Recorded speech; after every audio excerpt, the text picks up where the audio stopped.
Cricket প্রেমীদের জন্য সুখবর। সিপিএল অর্থাৎ ক্যারিবীয় প্রিমিয়ার লিগ 2025-এর মঞ্চে এবারও দেখা যাবে বাংলাদেশের অধিনায়ক এবং বিশ্বমানের অলরাউন্ডার সাকিব আল হাসানের উপস্থিতি। বর্তমানে সিপিএল খেলার জন্য ওয়েস্ট ইন্ডিজে অবস্থান করছেন সাকিব।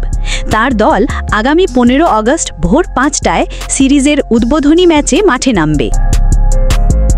বিশ্বের অন্যতম জনপ্রিয় টি-20 লিগ সিপিএল প্রতি বছরই ক্রিকেটারদের জন্য নতুন মাত্রা যোগ করে। সাকিব আল হাসান তার অভিজ্ঞতা, দক্ষতা ও নেতৃত্বের মাধ্যমে দলের জন্য মুখ্য ভূমিকা পালন করবেন বলে প্রত্যাশা করা হচ্ছে। তার ব্যাটিং ও বোলিং দুটোই দলকে শক্তিশালী করবে এবং সিপিএলের মাঠে তার পারফরম্যান্স সবসময়ই বিশেষ নজর কাড়ে। সিপিএল 2025-এ বিশ্বের অনেক শীর্ষস্থানীয় ক্রিকেটার অংশগ্রহণ করবেন, যেখানে ওয়েস্ট ইন্ডিজের নিজস্ব ক্রিকেট সংস্কৃতি ও পরিবেশ নতুন মাত্রা যোগ করবে এই প্রতিযোগিতায়।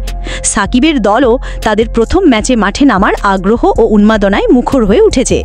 ক্রিকেট ভক্তরা এখন থেকেই অধীর আগ্রহে অপেক্ষা করছেন সাকিবের প্রথম ওভার প্রথম রানের জন্য।